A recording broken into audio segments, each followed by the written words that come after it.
could be far from over. According to Michael Saylor, the executive chairman and co-founder of MicroStrategy MSTR -1.37%. At the Bitcoin Prague event in June, Saylor predicted that Bitcoin could eventually hit a value of $8 million per coin. Given Bitcoin's current price of roughly $60,000, that would imply a more than 13,000% return on investment. That's equivalent to Bitcoin skyrocketing in price from $450 to $60,000, a process that took nearly a decade. As a result, it might be tempting to dismiss this bold $8 million prediction, but there are two very good reasons why Saylor might be right. Given that Bitcoin is a digital currency created by an algorithm, it has some very specific properties that distinguish it from traditional money. For one, it has a finite supply. You can't just print more Bitcoin.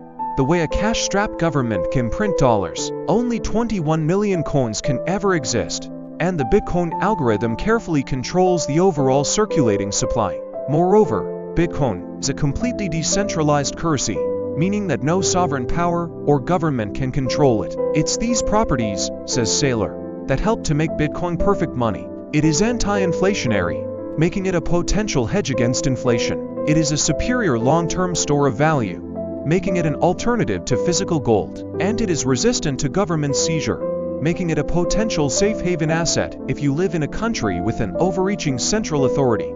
Over time, Saylor suggests that the differences between Bitcoin and traditional currencies will become even starker, and that will lead to capital flowing into assets denominated in Bitcoin rather than dollars. It might also lead to Bitcoin revolutionizing the global financial system as the world moves to a new Bitcoin standard. Yet, it's hard to deny that the US government is running unsustainable deficits. By some estimates, the US is adding $1 trillion in new debt every 100 days. At some point, people are going to stop buying US government debt.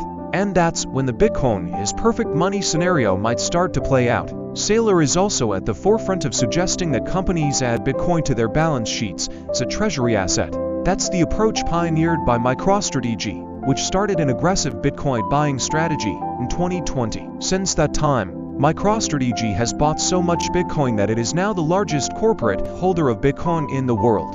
And it's not a close race. MicroStrategy now holds over 1% of all Bitcoin, worth approximately $15 billion. To illustrate this point, Saylor points to the last 100 years of US economic history. How many companies still exist from 100 years ago? A handful at best. In contrast, the final sliver of the last Bitcoin will be mined in the year 2140. So companies that hold significant amounts of Bitcoin today theoretically have the potential to live for at least 100 years.